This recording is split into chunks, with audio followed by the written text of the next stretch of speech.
अस्सलाम वालेकुम। Last class के अंदर जो है हमने ट्रांसफॉर्मेशन का टॉपिक जो है शुरू किया था, तो उसी टॉपिक को कंटिन्यू करते हैं। सबसे पहले जो है हमने ट्रांसफॉर्मेशन होती क्या है इसकी डेफिनेशन समझी थी कि ट्रांसफॉर्मेशन बेसिकली आपकी जो भी ऑब्जेक्ट है उसके अंदर चेंज करने का नाम है। वो चेंज डिफरेंट शेप्स के अंदर हो सकता है कि आप उसको रिपोजिशन कर रहे हैं या उसका साइज़ चेंज कर रहे हैं या उसकी ओरिएंटेशन वगैरह चेंज कर रहे हैं। तो पिछले क्लास के अंदर हमने ट्रांसलेशन को डिटेल से समझा था कि टू डायमेंशनल ट्रांसफॉर्मेशन के अंदर ट्रांसलेशन किस तरह की जाती है। इसके फिर हमने 2-3 एग्जांपल्स को भी देखा था। ठीक है, ये आपके सामने अभी इस वक्त नज़र आ रही होंगी।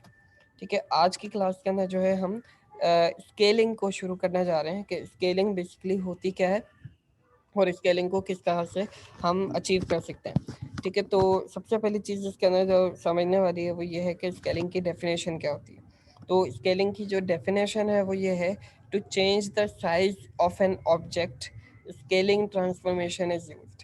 किसी भी ऑब्जेक्ट के साइज को चेंज कर रहे हो जब आप, तो उस करने के प्रोसेस को आप स्केलिंग कहते हैं। ठीक है, फॉर एग्जांपल आपके पास एक ये वाला ऑब्जेक्ट अवेलेबल है, इसको आप रिसाइज करके अगर बड़ा ऑब्जेक्ट बना देते हैं तो इसका मतलब ये है कि आपने इस ऑब्जेक्ट के ऊपर स्केलिंग अप्लाई की है, स्केल किया है आपने इस ऑब्जेक्ट को और ये बड़ा हो गया। अगर आप इसको छोटा कर देते हैं, फॉर एग्जांपल इसको इतना सा आप कर देते हैं, तो वो भी आपकी स्केलिंग ही कहलाएगी। In the scaling process, you either expand or compress the dimension of the object। ये आपको कह रहा है कि स्केलिंग के अंदर या तो आप एक्सपेंड करते हैं, यानी आप अपने ऑब्जेक्ट को या तो बड़ा करते हैं, और कंप्रेस द डायमेंशन। कंप्रेस का मतलब इसको आप कम करते हैं या छोटा करते हैं। तो स्केलिंग के अंदर साइज को बड़ा भी किया जाता है और छोटा भी किया जाता है, तो दोनों चीज़ें इसके अंदर अवेलेबल हैं। Scaling can be achieved by multiplying the original coordinates of the object with the scaling factor to get the desired result। अब ये कह रहा है कि फॉर एग्जांपल आपको ये चार कोऑर्डिनेट्स दिए गए हैं, ए बी सी डी आपको यहाँ पर बता दिए गए हैं कि इसके ये कोऑर्डिनेट है, बी का ये कोऑर्डिनेट है, सी के कोऑर्डिनेट्स और डी के कोऑर्डिनेट। इन चारों पिक्सेल्स के आपको एक्स और वाई की वैल्यूज दे दी गई हैं। इसके अलावा अब ये जो ए बी सी डी की वैल्यूज़ है, ये आपके पास एक्चुअल जो कोऑर्डिनेट्स हैं, ओरिजिनल जो कोऑर्डिनेट्स हैं उनकी वैल्यूज़ हैं। इसके अलावा आपको फिर दी जाएगी कि कितने बड़े साइज़ का आपको इसको करना है, तो उसके लिए आपको अलग कोऑर्डिनेट बताए जाएंगे। तो उतने को मतलब जैसे अगर मैं दोबारा से थोड़ा सा पीछे वाली स्लाइड के ऊपर जाऊं, तो मैं आपको यहाँ पर दिखाना चाह रहा था कि जब हमने ट्रांसलेशन की थी, तो ट्रांसलेशन के अंदर एक पिक्सल से आप दूसरे पिक्सल तक जाने के लिए जो डिस्टेंस था आपने उसको यहाँ पर टी एक्स कहा था।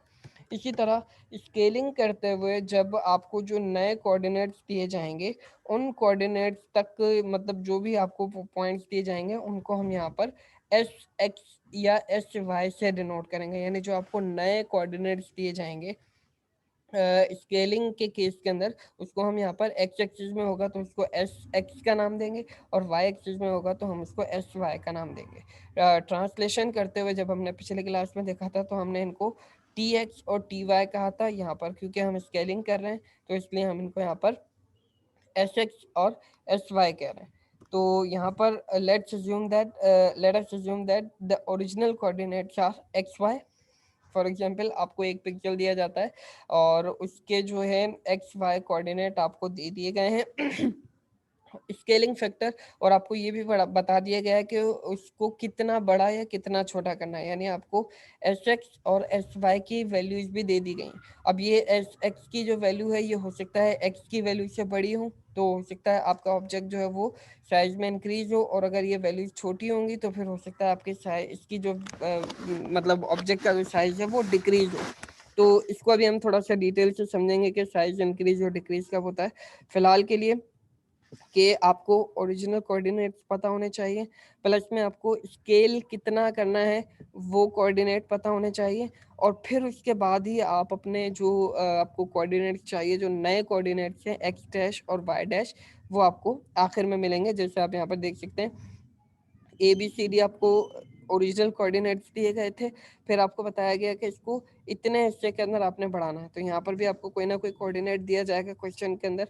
फिर आप जब इसके ऊपर कैलकुलेशन अप्लाई करेंगे तो आपको फिर 4 नए कोऑर्डिनेट्स बनेंगे, A dash, B dash, C dash और डी डैश। तो ये तमाम जो हैं आपको डैश वाले जो कोऑर्डिनेट्स हैं इनको आपने फाइंड करना है। ठीक है, तो अब इसका जो फॉर्मूला है वो भी बिल्कुल ट्रांसलेशन वाले की तरह है। इसके अंदर क्या था कि आप x के अंदर tx की वैल्यू को प्लस कर रहे थे, तो यहाँ पर सिर्फ और सिर्फ इधर मल्टीप्लिकेशन होती है, यहाँ पर प्लस नहीं होता। तो आप x के अंदर एस एक्स की वैल्यू को मल्टीप्लाई करेंगे तो आपके पास नए x कोऑर्डिनेट की वैल्यू आ जाएगी, और y के अंदर जो y को आप y की जो ओरिजिनल वैल्यू है इसके अंदर आप एस वाई की वैल्यू को मल्टीप्लाई करेंगे तो आपको y डैश की जो वैल्यू है वो मिल जाएगी। तो होपफुली ये कॉन्सेप्ट आपको समझ में आ रहा होगा, और इसी इक्वेशन को 2 दफ़ा लिखने के बजाय आप इसको 1 दफ़ा भी लिख सकते हैं कि आपको ओरिजिनल जो कोऑर्डिनेट्स दिए गए हैं उनको आप स्केलिंग फैक्टर से मल्टीप्लाई करेंगे तो आपको आपका डिज़ायर्ड जो नए कोऑर्डिनेट्स हैं वो आपको यहाँ पर मिल जाएंगे, जिसको आप यहाँ पर p डैश का नाम दे रहे हैं। तो इसकी जो आपके पास मतलब वो बनेगी, अच्छा यहाँ पर गलती हो गई है, अगर प्लस नहीं आता, इसकी जो ये मैट्रिक्स फॉर्म है इसके अंदर प्लस नहीं होता, ये मल्टीप्लाई का सिंबल है, ये आपस में मल्टीप्लाई होंगे। ठीक है, तो ये ध्यान में रखिएगा। अब ये जो मैट्रिक्स फॉर्म है ये हमारे पास स्केलिंग की मैट्रिक्स फॉर्म है, ये भी आपको याद रखनी होगी, जिस तरह मैंने आपको कहा था कि आप ट्रांसलेशन वाली जो मैट्रिक्स फॉर्म है उसको याद करेंगे। तो एग्जैक्टली वही काम यहाँ पर हो रहा है, आप एक्स और वाई कोऑर्डिनेट्स को एस एक्स और एस वाई के साथ मल्टीप्लाई कर रहे हैं। अगर आपको मैट्रिक्स की मल्टीप्लिकेशन करनी आती है तो आप इसको बहुत आराम से समझ रहे होंगे कि पहले आप एक्स और वाई को आप एस एक्स और ज़ीरो के साथ मल्टीप्लाई करेंगे, फिर एक्स और वाई को आप ज़ीरो और एस वाई के साथ मल्टीप्लाई करेंगे। ये आपने मतलब मैथमेटिक्स के जो सब्जेक्ट्स पढ़े हैं उनमें आपने लाजमी मतलब 100% मैं श्योर हूँ कि आपने ये कैलकुलेशन वगैरह सीखी होगी। फ़िलहाल हम उतनी डिटेल के अंदर नहीं जा रहे हैं, सिंपली हम इन फार्मूलाज के ऊपर काम करेंगे, लेकिन आप इन फार्मूलाज के ज़रिए भी अपने क्वेश्चन को सॉल्व कर सकते हैं, और मैट्रिक्स फॉर्म के अंदर अगर आपको मल्टीप्लिकेशन और एडिशन वगैरह आती है तो आप उसके अंदर भी डायरेक्टली अपने क्वेश्चंस वगैरह को सॉल्व कर सकते हैं। तो दोबारा से मैं बता देता हूँ कि स्केलिंग जो आपके पास होती है वो बेसिकली किसी भी ऑब्जेक्ट के साइज को चेंज करने के लिए इस्तेमाल की जाती है। ठीक है, अब क्वेश्चन जो आपको दिया जाएगा उसमें कुछ इस तरह होगा कि आपको एक्स और वाई कोऑर्डिनेट्स दिए जाएंगे, आपको ये भी बताया जाएगा कि इस ऑब्जेक्ट को कितना बड़ा या कितना छोटा करना है, तो वो आपको एस एक्स या एस वाई आपको ये दिए जाएंगे, ये चारों कोऑर्डिनेट्स आपको दिए जाएंगे। आपको नए जो कोऑर्डिनेट्स हैं उनको फाइंड आउट करके बताना होगा कि पहले ये इतना बड़ा ऑब्जेक्ट बन रहा था, अब की बार ये इतना बड़ा ऑब्जेक्ट बनेगा। तो ये 2 चीज़ें आपको दी जाएंगी, ये तीसरी चीज़ आपने कैलकुलेट करनी है इन फार्मूलाज की मदद से। तो होपफुली यहाँ तक आपको स्केलिंग का कॉन्सेप्ट जो है समझ में आ चुका होगा। नेक्स्ट चलते हैं। अब देखें, ये जो एस एक्स और एस वाई की वैल्यूज़ हैं, यानी जो आपको स्केलिंग कोऑर्डिनेट्स आपको दिए जा रहे हैं अपने ऑब्जेक्ट को चेंज करने के लिए, अगर उनकी वैल्यूज़ जो हैं वो 0 और 1 के बीच में हैं, ठीक है, अगर और ये जो एस एक्स और एस वाई की वैल्यू, उनकी वैल्यूज़ अगर 0 और 1 के बीच में है तो the size of the object decreases. ये एमसीक्यूज टाइप का क्वेश्चन है, ये आपको बहुत अच्छे से समझ में आ जाना चाहिए, आपके दिमाग में ये बात होनी चाहिए कि अगर एस एक्स और एस वाई जो आपको स्केलिंग कोऑर्डिनेट्स दिए गए हैं अपने ऑब्जेक्ट को रिसाइज करने के लिए, अगर उनकी वैल्यूज 0 और 1 के बीच में है, यानी 0.1 है, 0.2 है, 0.5 है, तो उन केसेस के अंदर आपके जो ऑब्जेक्ट का साइज होगा वो डिक्रीज होगा। यानी फॉर एग्जांपल आपको ये ऑब्जेक्ट दिया जाता है और आपको एस एक्स और एस वाई की वैल्यू 0.5 दी जाती है, तो आप सिर्फ और सिर्फ एस एक्स और एस वाई की वैल्यूज को देखकर ही समझ सकते हैं कि ये जो ऑब्जेक्ट है ये इंक्रीज नहीं होगा, यानी इसका साइज जो है बढ़ेगा नहीं बल्कि ये छोटा होगा, क्योंकि एस एक्स और एस वाई की जो वैल्यू हमें दी गई है वो 0.5 दी गई है और वो 0 और 1 के बीच के अंदर रहता है। सिमिलरली अगर आपके पास एस एक्स और एस वाई की वैल्यू ग्रेटर देन 1 आती है तो अगर जो आपको कोऑर्डिनेट्स दिए गए हैं स्केल करने के लिए, अगर उनकी वैल्यूज ग्रेटर देन 1 होती है, यानी 2 होती है, 4 होती है, 5 होती है या उससे ज़्यादा होती है, तो आपके जो ऑब्जेक्ट का साइज़ है वो उस वक्त फिर इंक्रीज होगा। अगर आपको ये ऑब्जेक्ट दिया गया है और एस एक्स और एस वाई की वैल्यू ग्रेटर देन 1 है, तो आपके ऑब्जेक्ट का जो साइज़ है वो इंक्रीज होगा। अगर एस एक्स और एस वाई की वैल्यू बिटवीन 0 और 1 है, तो आपके ऑब्जेक्ट का साइज़ जो है, जो ओरिजिनल साइज़ है, उससे डिक्रीज हो जाएगा। तो ये तीनों बातें याद रखने वाली है। फिर तीसरा पॉइंट में यहाँ पर कह रहा है कि अगर एस एक्स और एस वाई की जो वैल्यू है वो इक्वल आती है, यानी एस एस एस एक्स की वैल्यू और एस वाई की वैल्यू दोनों बराबर हैं, तो स्केलिंग जो है वो आपके पास यूनिफॉर्मली होगी, यानी एस एक्स एक्सिस में भी उतना ही मतलब चेंज होगा जितना वाई एक्सिस के अंदर चेंज होगा। ठीक है, अब हो सकता है इस केस के अंदर आपका ऑब्जेक्ट बड़ा बड़ा हो या आपका ऑब्जेक्ट छोटा हो, लेकिन अगर वो बड़ा हो रहा है तो एक्स एक्सिस में भी उतना ही बड़ा होगा और वाई एक्सिस में भी उतना ही बड़ा होगा। अगर वो छोटा हो रहा है तो वो एक्स एक्सिस में भी उतना ही छोटा होगा जितना वो वाई एक्सिस के अंदर छोटा हो रहा है। ये केस कब होगा? जब आपके पास एस एक्स जो कोऑर्डिनेट वैल्यू आपको दी गई है वो एस वाई कोऑर्डिनेट वैल्यू के बराबर होगी।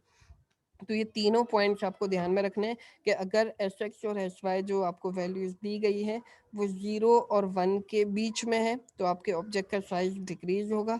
अगर एस एक्स और एस वाई की वैल्यू आपको दी गई है वो ग्रेटर देन 1 है, तो आपका ऑब्जेक्ट का साइज इंक्रीज होगा।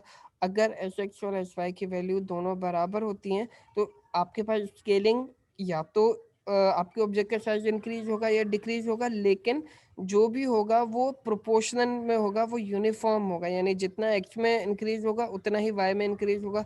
अगर वो डिक्रीज हो रहा है तो उतना ही वो दोनों एक्सिस के अंदर सिमिलरली डिक्रीज होगा।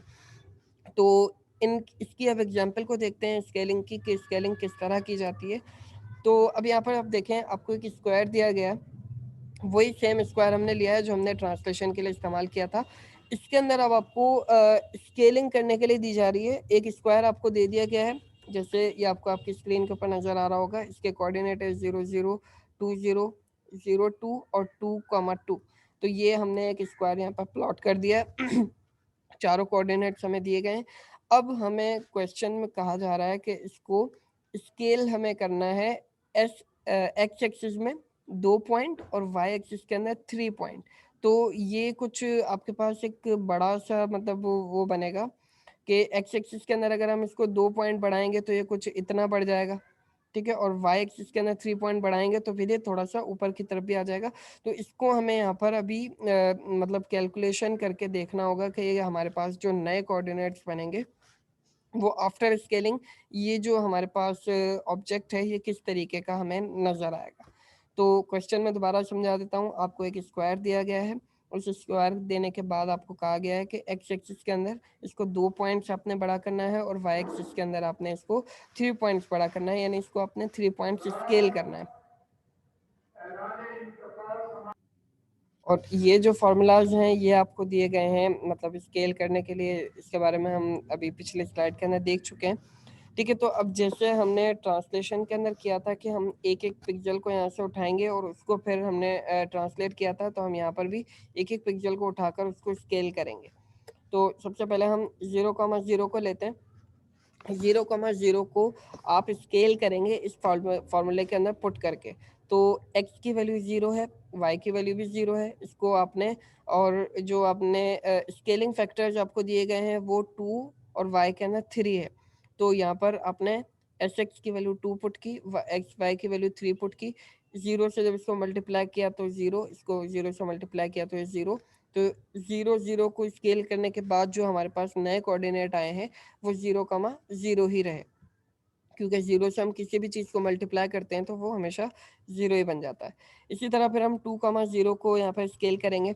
2, 0 को जब आपने स्केल किया तो 2 2 4, क्योंकि यहाँ पर x की वैल्यू भी 2 है और जो हमें एस एक्स की वैल्यू दी गई है वो भी 2 दी गई है, तो 2 2 4 हो गया।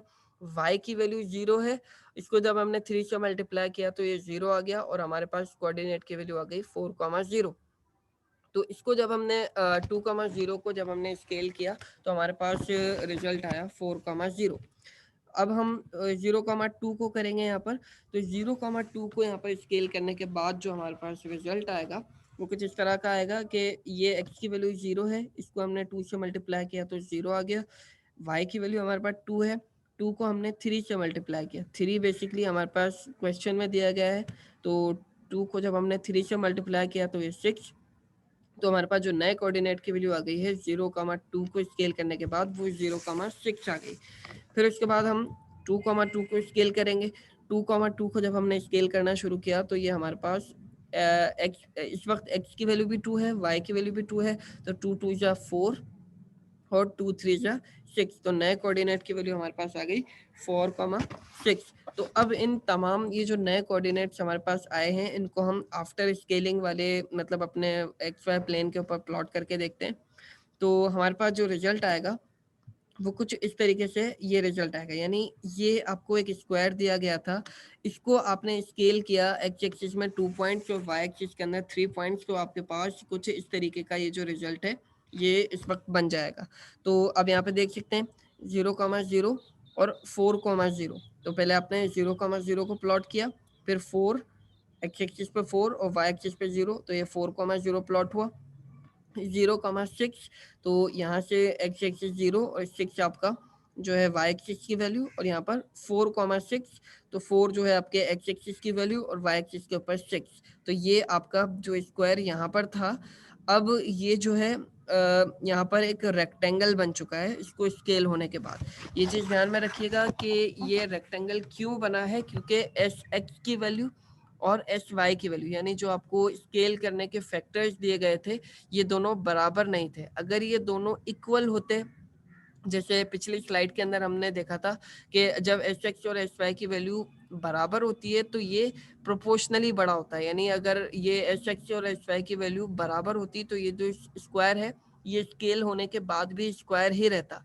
लेकिन क्योंकि एस एक्स की वैल्यू और एस वाई की वैल्यू जो है बराबर नहीं थी, ये 2 था और ये 3 था, तो इस वजह से हमारे पास ये जो स्क्वायर है अब ये स्क्वायर नहीं रहा, इसने अपनी शेप जो है चेंज कर ली है, अब ये रेक्टेंगल बन चुका है।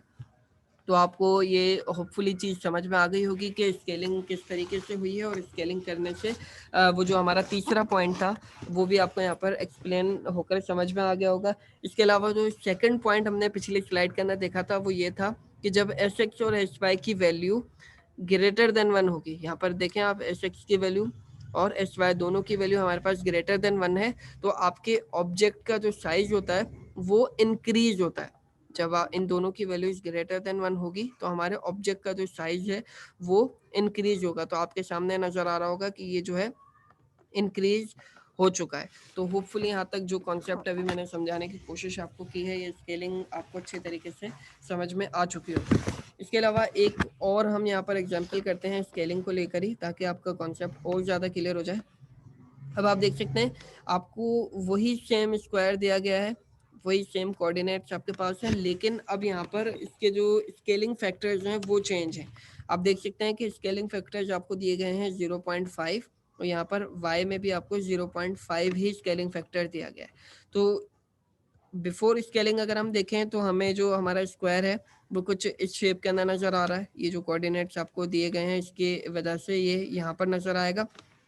अब यहाँ पर आप देखें कि एस एक्स की वैल्यू और एस वाई की वैल्यू लेस देन 1 है, यानी 0 और 1 के बीच के अंदर की वैल्यू है 0.5। तो इसका मतलब ये है कि अब जो हमारे ऑब्जेक्ट का साइज है वो इंक्रीज नहीं होना चाहिए बल्कि वो डिक्रीज होना चाहिए, वो छोटा हमारे पास यहाँ पर एक स्क्वायर बनेगा। प्लस में यहाँ पर आप देखें कि एस एक्स और एस वाई दोनों की वैल्यू इक्वल है, तो जब दोनों की वैल्यू इक्वल होती है तो हमारे पास एक यूनिफॉर्मली आपका जो ऑब्जेक्ट वो इंक्रीज या डिक्रीज होता है। तो इस वक्त जो है क्योंकि हमारे पास 0 और 1 के बीच के अंदर की वैल्यूज हैं तो हमारा ऑब्जेक्ट जो है वो डिक्रीज होगा, और डिक्रीज वो किस तरह होगा, वो यूनिफॉर्मली एक प्रोपोर्शन के अंदर डिक्रीज होगा, यानी अब की बार ये कोई रेक्टेंगल नहीं बनेगा बल्कि ये स्क्वायर ही रहेगा, क्योंकि एस एक्स और एस वाई की जो वैल्यूज हैं ये दोनों आपके पास सेम है। तो शुरू करते हैं, अब एक एक को हम यहाँ से उठाएंगे और इन वैल्यूज को अपने फॉर्मूला के अंदर पुट करेंगे, और फिर उसके बाद देखेंगे कि आफ्टर स्केलिंग हमारे पास ये जो स्क्वायर है ये किस शेप के अंदर आता है। तो 0,0 को हमने उठाया और इसके अंदर हमने एस एक्स और एस वाई की वैल्यूज को पुट किया। तो ये एक्स की वैल्यू, ये वाई की वैल्यू, इसको हमने 0.5 से मल्टीप्लाई किया तो ये दोनों वैल्यू जीरो ही रहेंगी। तो 0,0 से मल्टीप्लाई होने के बाद, स्केल होने के बाद, ये दोबारा 0,0 पे ही रहेगा। सेकंड कोऑर्डिनेट, सेकंड पिक्सल को यहाँ से लेते हैं तो 2,0 आपके पास आया। 2, एक्स की वैल्यू जो है अब हमारे पास 2 है और वाई की वैल्यू 0 है। तो जब हम इसको 0 से मल्टीप्लाई करेंगे तो ये 0 ही रहेगा, और 2 को जब हम 0.5 से मल्टीप्लाई करेंगे तो ये हमारे पास 1 आ जाएगा। तो नए कोऑर्डिनेट हमारे पास आ गए 1,0। फिर हम थर्ड पिक्सल को यहाँ पर लेते हैं 0,2 को। तो x की वैल्यू 0 है, जब ये 0.5 से मल्टीप्लाई होगा तो 0 हो जाएगा, और y की वैल्यू हमारे पास 2 है। 2 जब 0.5 से मल्टीप्लाई होगा तो ये हमारे पास 1 आ जाएगा। तो नए कोऑर्डिनेट्स हमारे पास आ गए 0,1। आखिरी पिक्सल को यहाँ से लेते हैं 2,2 को। 2,2 को इसके अंदर x की वैल्यू और y की वैल्यू दोनों 2 हैं हमारे पास, और 0.5 से जब हम इन दोनों को मल्टीप्लाई करेंगे तो दोनों का रिजल्ट 1 आ जाएगा। तो हमारे पास नया कोऑर्डिनेट आ गया 1,1। तो अब इन चारों नए जो पिक्सेल्स की कोऑर्डिनेट्स हमें मिले हैं, इनको हम आफ्टर स्केलिंग वाले एक्स वाई प्लेन के ऊपर प्लॉट करेंगे तो कुछ इस तरीके का हमारे पास रिजल्ट आएगा। देखिए पहले 0,0, तो ये वाला पिक्सल प्लॉट हुआ 0,0। फिर हमारे पास 1,0, तो एक्स एक्सिस के ऊपर 1, वाई एक्सिस के ऊपर 0। ठीक है, थर्ड हमारे पास 0,1, तो ये हमारे पास एक्स एक्सिस के ऊपर 0 और वाई एक्सिस के ऊपर 1, तो ये वाला पिक्सल प्लॉट हो जाएगा। और वाई यहाँ पर दोनों हमें 1, एक्स एक्सिस में भी 1 और वाई एक्सिस में भी 1, तो ये एक्स एक्सिस में 1 और वाई एक्सिस में 1, तो ये वाला पिक्सल जो है हमने यहाँ पर प्लॉट कर लिया। तो इस तरीके से अब आप देख सकते हैं कि इस दफ़ा जो हमारे ऑब्जेक्ट का साइज है वो इंक्रीज नहीं हुआ, वो डिक्रीज हुआ है। वो हमारा जो स्क्वायर है वो छोटा हो गया है। क्यों छोटा हुआ है? क्योंकि हमारे पास एस एक्स और एस वाई की जो वैल्यूज थी वो 0 और 1 के बीच में, यानी वो ग्रेटर देन 1 नहीं है। जब हमारे पास इन दोनों की वैल्यूज ग्रेटर देन 1 होगी, जैसा पिछली प्रॉब्लम के अंदर था, तो ऑब्जेक्ट का साइज हमारा इंक्रीज हुआ था। होपफुली ये दोनों बातें आपको समझ में आ गई होंगी। तीसरी जो बात थी वो ये है कि जब एस एक्स और एस वाई की वैल्यू दोनों बराबर होंगी, तो अब अगर आपका ऑब्जेक्ट का साइज इंक्रीज हो रहा है तो भी वो आपके पास प्रोपोर्शन के अंदर होगा, यानी अगर ये स्क्वायर था तो ये स्क्वायर ही रहेगा, और अगर ये रेक्टेंगल था तो वो रेक्टेंगल ही रहेगा। और अगर हम साइज को छोटा कर रहे हैं, यहाँ पर जैसे आप देख सकते हैं इस पर्टिकुलर प्रॉब्लम के अंदर ये जो स्क्वायर है इसको हमने डिक्रीज किया है, तो तब भी डिक्रीज होने के बाद भी हमारे पास ये स्क्वायर ही रहा है, इसने अपनी शेप को चेंज नहीं किया है। इसकी वजह यह है कि जो हमारे पास स्केलिंग फैक्टर्स हैं वो दोनों के दोनों हमें बराबर मिले हैं। तो होपफुली ये स्केलिंग का कॉन्सेप्ट आपको समझ में आ चुका होगा मुकम्मल तौर पर। और अगर इसके अंदर कोई अगर इसके अंदर आपको किसी किस्म की कोई प्रॉब्लम हो तो आप इसको नोट डाउन करके रखिएगा, इंशाल्लाह उसको फिर हम नेक्स्ट क्लास के अंदर डिस्कस करेंगे। अल्लाह हाफिज़।